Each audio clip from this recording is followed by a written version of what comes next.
How's it going, guys? So this video is going to be super back to basics. This is for anyone that's not used Blender before or very little use of Blender. You've not used True Terrain before, or you have and you took a break and you're just coming back to it now. So this is going to be that kind of tutorial. We're going to walk through each step, baby steps all the way through, and get you to an end result within about 25 minutes, hopefully. So without further ado, let's do that. So first things first, let's prepare our scene. For some reason, I've got a light in here and I've got a cube. Let's delete them. So let's just select it all, X to delete and get rid of it. What we want to do is we want to set up our render engine. We're going to be using cycles. We're going to need the experimental feature set enabled and GPU or CPU compute, whatever one your system is running. We're going to set up our sample count now, because I know I'm only going to need 32 samples for this. We're going to set up some viewport denoising, leave it on automatic. We're going to go down to our light paths, unrestrict our indirect light, set that number from 10 to 0, and then we're going to head to the subdivision panel, which you should see now that you've enabled experimental. We're going to set our dicing render rate to 2, and we're going to set our maximum subdivision just to 10, and our off-screen scale to 50.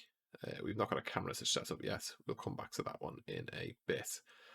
Head over to color management, and I'm going to reduce my exposure to -5. And the reason for this is because we're going to be overexposing our HDR image that we're going to set up right now. So head over to your world panel.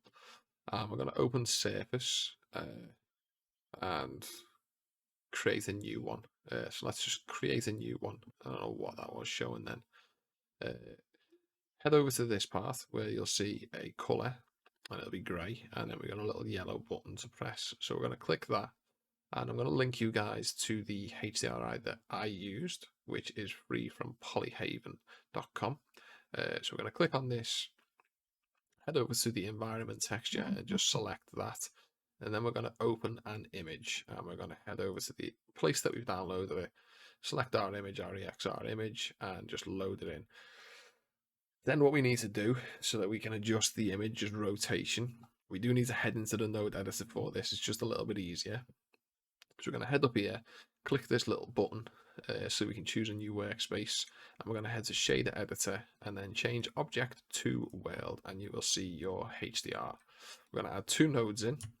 Shift A, it's going to be an input, and it's going to be a texture coordinate, and then a Shift A input down to vector, and it's going to be a mapping node. We're going to drag the generated from the texture coordinates into the top input of the mapping node, and then just drag the output of the mapping node into the input of our EXR. And then what we can do is I'll just show you how to set this up now. Head into rendered view. So for me, that is Shift and Z, but it is just this little button up here, and you can see that it's very underexposed. Head to our strength, and we're going to set this to 35. So now that we've got an exposed image that we can see out of very well. So I want to create a render region, so I'm not using more resources than I need to. So that's just Control B with your mouse in the 3D viewport, and you'll get this little crosshairs up here. We just draw out a box, and we'll just render everything inside that box now. Just means you'll get a little bit of faster rendering going on. So let's head back to our solid view.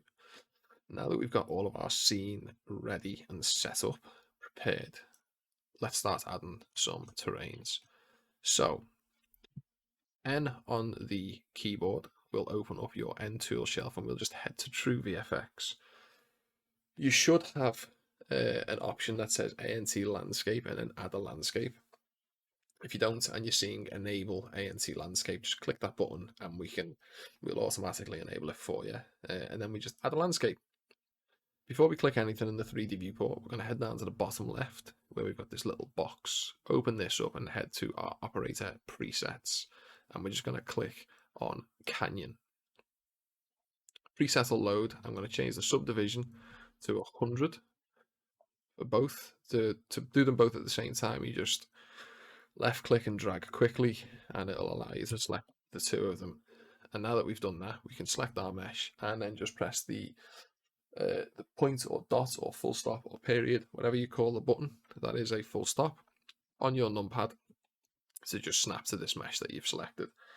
So we need to set the terrain up to like a real world scale. And to do this, we need to check the current scale and dimensions. So it's currently 2 meters by 2 meters by 0.33. We need to fix that.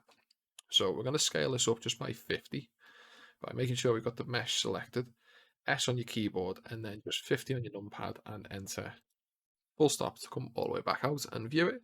And then we just Control A and apply our scale. So there we go. Now we've got a mesh at realistic coordinates. It's 100 meters by 100 meters, X and Y, and then it's 17 meters nearly in height, which is probably about right, because our human being would be roughly about this tall if we just scale that in.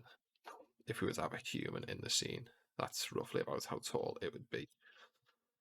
So let's start creating some materials. We want to head over to True-VFX panel and just click Add Material. And then we're going to head into Render View, super quick, to see what we've got going on. And what I want to do is I want to get rid of this material. I don't like this one, so we're going to head from the aquatic biome and head into the desert one.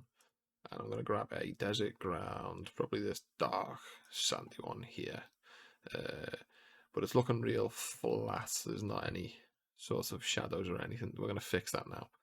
We're going to head to the subdivision panel just underneath here, this little drop down underneath all of your images and that. I'm going to click Add Subsurface Modifier, and then we're just going to enable Adaptive Subdivision.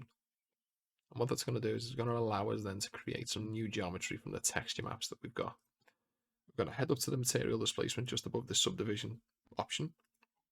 Change the scale from 0.1 to 1. And not much is going to happen, because we need to head into the material settings, into the shader drop down, and then the third one down, displacement. If we drag this out, it says displacement strength. It's set to 0.05 now. We're going to set that to 1. And there we go. We've got some additional geometry generated. That easy. So now we want to break this up. First of all, I'm going to make this tile less. So we're going to head into mapping, and we're going to go all the way down to texture scale and just set this to something like 5. Now we could use the anti-tile to break this up, but I don't want to use that. I want to use other materials to break this up. So to do that, the first thing we're going to do is add some variance to this specific material, and that is under our color variance panel. So we're going to go to, drag this out a touch, light spots, we're going to put that to 0.5, and then dark spots, I'm going to put that all the way up to 1. I'm going to change the amount now to something like 3, and that's looking okay so far. And we can mess around with the location. If we don't like the way it's formed, we can just mess around with where this is going to form just by dragging the location seed value, and it'll randomly place all of those dots wherever we want, or in places that we didn't want them originally. Okay, so now let's break up this ground with another ground. So let's head all the way up to the top. Just above this image, you'll see an option that says node and then ground. We're going to use node ground secondary and then just click to use. You won't see much happen except for some additional displacement going on. And I'll explain why this is in a minute. First of all, I'm just going to pick a material. I'm going to head into desert and probably going to use, no, let's head into grassland and let's grab something from this sand one. So grassland dark sand 002. And you can see that we've got a load of little white spots, but we don't want that. So what we're going to need to do is we're going to need to head to this little option here called blend settings and enable the mask. And you'll see a load of little black spots up here, right? We need to make these bigger. So let's drop this option down, go all the way down to transform, and size, let's just pump that all the way up to something like 15. And you can see that these patches now. So this medium grey is where the original first ground was, and this darker stuff is where the second ground is. So we want to make this a bit more apparent. So we're going to head to patches, and we're going to go mask expansion and just set this to 0.25 so that our mask will expand outwards a little bit, which is technically this. This is the mask expanding inwards. And then we're going to change mask fall off to something like 0.8, and that'll make it grow out a little bit. So the fall off is now sharper. It's a harsher color change. And then we're going to click the mask icon again and head back out to our material. So now you can see that we've broken that whole thing up. We've not got much geometry being displaced by this second material, so we need to change that. Let's head into settings, just underneath the resolution picker, back into shader, and back down to displacement strength, and set that to 1. And you'll see now that we've started getting some geometry being created here, little stones and bits of sand. Awesome. So now what we need to do is we need to sort of break these up. So we need to put something on, because sand wouldn't just fall up the side of a face like that. So now we need to add some kind of cliffs. So we have an option for that. Click node ground and then go to node cliffs and then just click to use. We're going to head back into our desert tab, and we're going to go and grab this orange one. Desert brown rock 006. And again, we need to add some displacements. Let's head into shader and let's add some displacement. Set that to 1 again, and that'll add some displacement to that. And I want to break this one up again. So let's head into the color variance tab. Light spots 0.5, dark spots 0.5, and let's just change the amount to something like 3. So there we go. So we've got some sandy bits now on our rocks. So moving around, let's just pan ourselves back by using Control and the middle mouse button to move ourselves backwards and forwards. And let's just quickly hide the True Terrain panel for a moment. So I want to get a camera in. Shift and A, and let's head down to camera. And then to get the camera to match where you are, just Control Alt and 0 on the numpad, and your camera will snap in. And then we can use Shift and S, or Shift and the key next to number 1 on the top row of numbers. I don't know what that's called. I keep forgetting. But I'm looking now at this rock, and I can see that this line's quite harsh. I want to break this up. So let's head back out of our camera, select the mesh, and then full stop just to snap back over. So our rock runs all the way up. We want to put some sort of the ground material back on the top here. So an N to open up the True Terrain panel again. Let's close these settings and head up to this option here called blending. So if we open that up, we've got a couple of options to actually blend the cliffs and the rocks together. I don't want any of the ground being cut off, so I'm going to change ground cut off to 1 and get the ground to generate back on the top of things. And then I also want the ground to fold over a little bit more. So we're going to head to the very top option, which is ground cliff coverage. And whichever way you drag this slider is the direction that will affect sort of ground is left and the cliff is right. So we're going to go to 0.25 and add a little bit more feathering going up. And then edge bleed, we're going to change this to something like 0.5. And I think that's looking fine for me. Maybe go to 0.2 for the ground cut off. There we go, and it's now running up a lot softer in this section, and we've got this section covering it a little bit softer. Great, that's exactly what we were looking for. So now that we've got this set up, we can head back to our camera just by pressing 0 on the numpad, and we can kind of frame everything up a little bit. So we're going to select our camera in the outliner, and we're going to head down to the camera option. There's this little green icon, and change our focal length to 30 millimeters.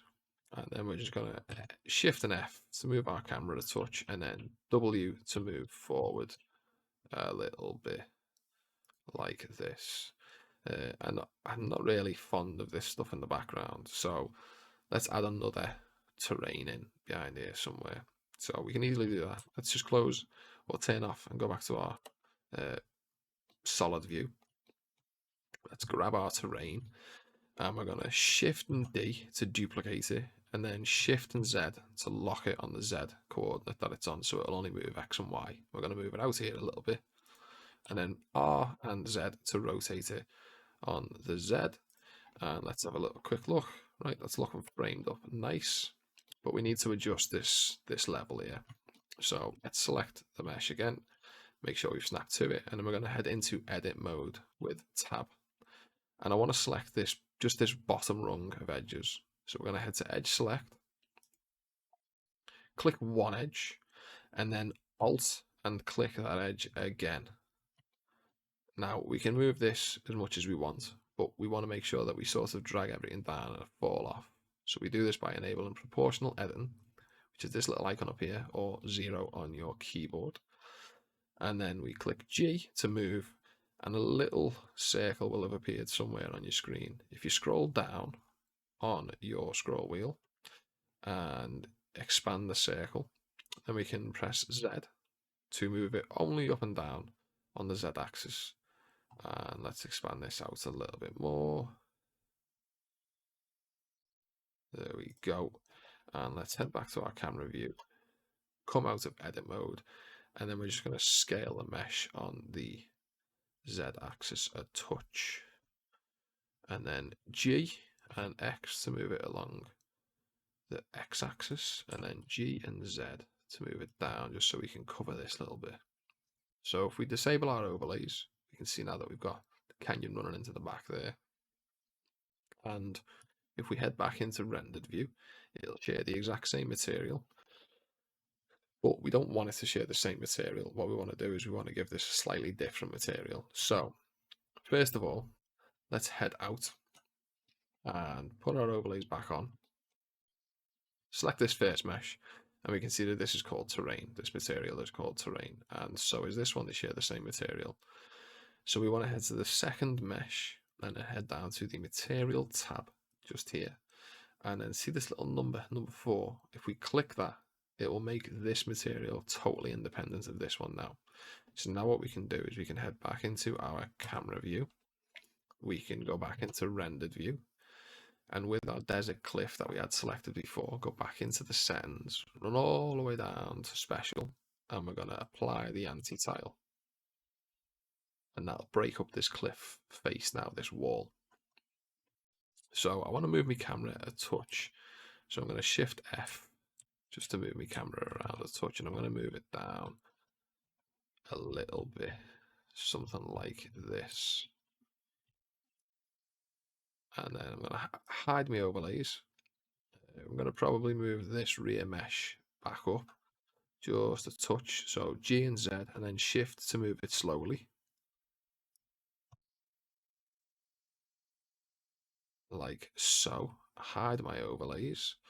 Now we can keep the background in if we want to, but I want to adjust the lighting a little bit because I'm not too happy with the way the shadows are. So let's head back over to our world tab, and now we can drop down the vector mapping input that we had in before, and the rotation, I'm going to change this to 90 degrees.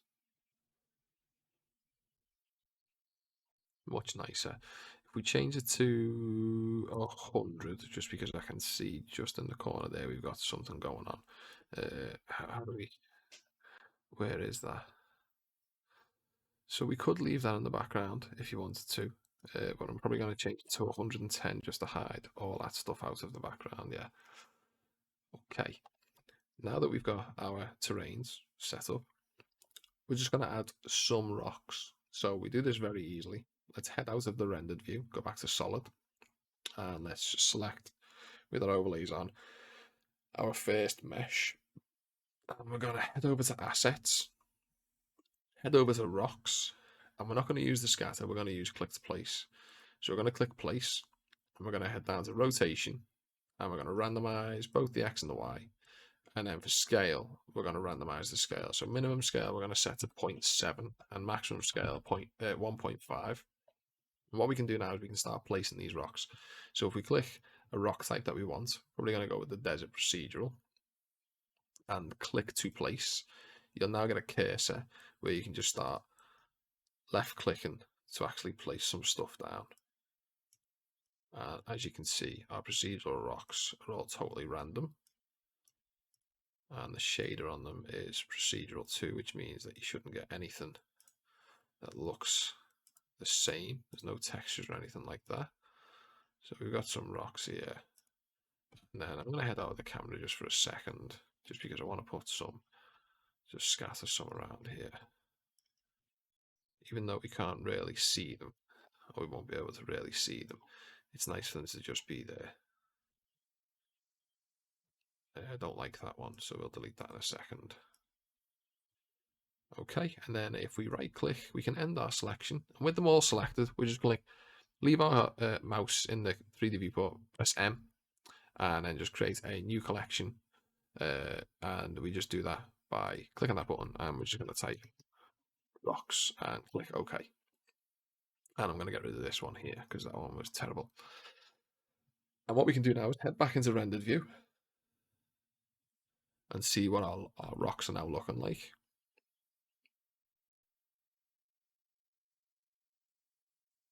There we go. Yeah, so I'm comfortable with the way the rocks are. I'm happy with the way the rock looking. I'm going to increase the displacement of the rock face touch. So I'm just going to go to this shader, go back down to this rock one, and make sure we've got this mesh selected. Go to settings and just increase the displacement strength. Instead of 1, let's set it to 1.25. Push our rocks out just a little bit more. Yeah, okay, that looks nice. And what we're going to do is add a little bit of depth of field. So we do this. Let's head out of rendered view and into solid view. And let's close this over and select our camera. Head down to the camera properties and viewport display. Let's drop this down and just select all of these. Limits, mist, sensor. We only really need the limit, but it's just, I just pick them all by default. And then we're going to select depth of field. So what we need to do is head out of the camera, and this little yellow cross will now determine where our focal depth will be, or what we're focusing on. So I'm going to move this forward to roughly about 40-ish.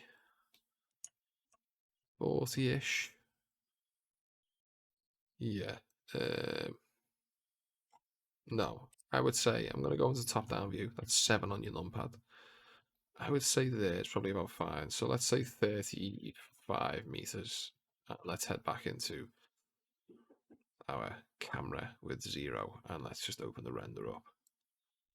And depth of field, we've got this to a lower value, I think. Oh, the f-stop even. Yeah, so we can see this stuff still in focus a little bit. What I want to do is I want to get that out of focus. Let's just put this to 0.5 for now, and I can see that that's now gone out of focus, and everything in the background's kind of still in focus, which is what we want. We want that. That's fine. So the ground material, I want to add a little bit more displacement, some bumping. So let's head back to ground, and it was the first one that we were with, this dark stuff. And let's change the mapping on this back up to 8, texture scale into 8. And let's change our displacement strength to 1.5. There we go, we've got some more additional displacement now, which is looking nice. And then we're just going to stick this on to render. So for me personally, what I'm going to do is I'm going to render it at 4K, so 3840 by 2160.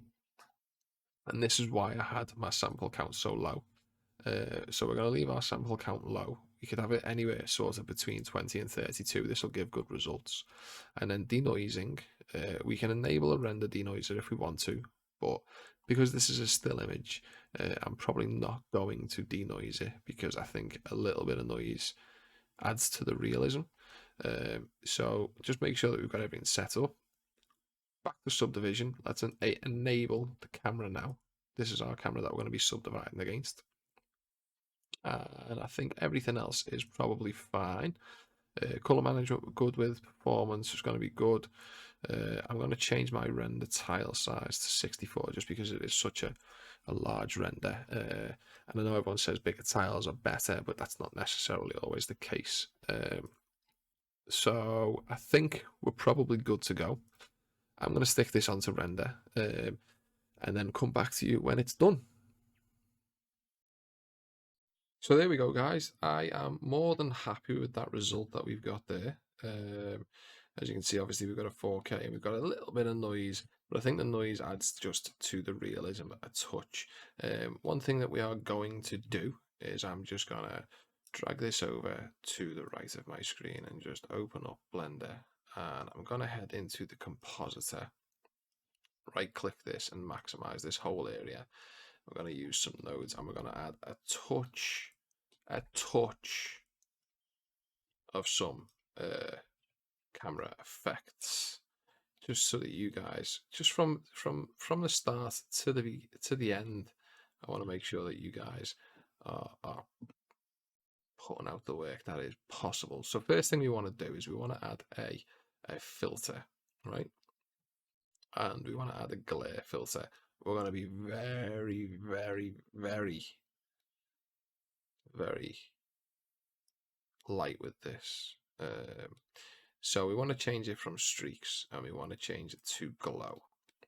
And sorry if I didn't mention, adding a filter is just Shift A while we're in this node, and it's filters and glare. And you can see that's very overexposed. So what we want to do is we want to increase the threshold and we want to increase the size. So we're going to increase the size to 9 and we're going to increase the threshold to 15. And it's still probably a little bit too much. So let's go to 18. Fine tune this down a bit. 22. Because we've got quite a lot. And then we're going to mix this with, so this mix here will either mix back into this a little bit or it'll mix forward. So we're going to mix this to negative 0.75. And that's going to drop our glow a little bit. So if we actually change our threshold back down to something like 18, we can see our glow's coming back a touch. Probably going to go to mix this to negative 0.5. Add it back in a little bit, just a little bit. And we can probably add a bit of a denoise on here too. So there is a denoiser that's built into to Blender. So we go to denoise and add that, and then we go this here. So we're going to add Shift A, color, and we're going to add a mix. And I have denoising normal enabled, so I'm just going to drag these in, and it'll just put some of the details back in for me. And I'm going to drag the image back out and put it into the bottom one. And I'm going to mix this by 0.5. So we can get our grainy image back on top of our denoised image like that. And then we are going to very sparingly add another filter, and it's going to be a distort, and it's going to be a lens distortion. Now, the community do like to turn this into a bit of a meme, so we're going to use one corner to focus on. And we're going to click Fit, and we're going to enable distortion by negative 0.1, so that it'll pull in a little bit. Let's let this load like that. And then we're going to add a tiny bit of dispersion. So that's going to be 0.025. And let's see how much dispersion this adds. Too much. 0.01. So when you take a real photograph, you do get fringing dispersion. A little tiny amount of fringing is perfectly fine. Let's change this actually to 0.1. I think 0.1 will push the image in. Yeah, so let's go back. Negative 0.1.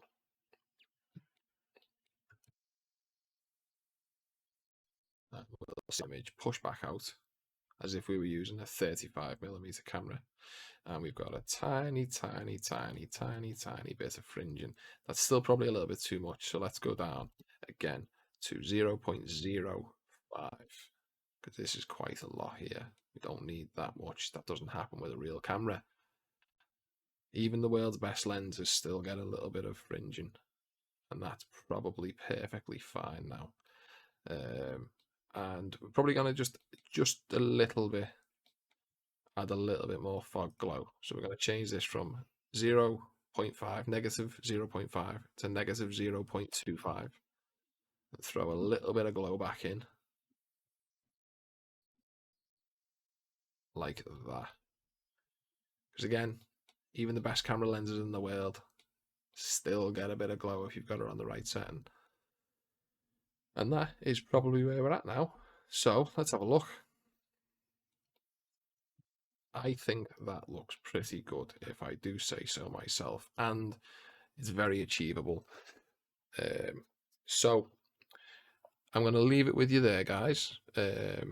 We can do some deep diving videos later on down the line, but this is just a super easy, let's walk through all of the steps and let's create a thing from start to finish. And that has been a true terrain desert. So, any questions, drop me a comment in the comments section. If you want to get in touch, we've got a Discord channel which you can find in the True Terrain help panel. And obviously any other videos that we upload are going to be uploaded to our True Terrain 4 playlist. Again, that's linked to in the True Terrain add-on. Yeah, and if you like what you see, give us a thumbs up. If you don't, give us a thumbs down, and I would appreciate a subscribe because it just helps other users know that we're out there putting this content out. So I'll see you in the next one, guys. Have fun.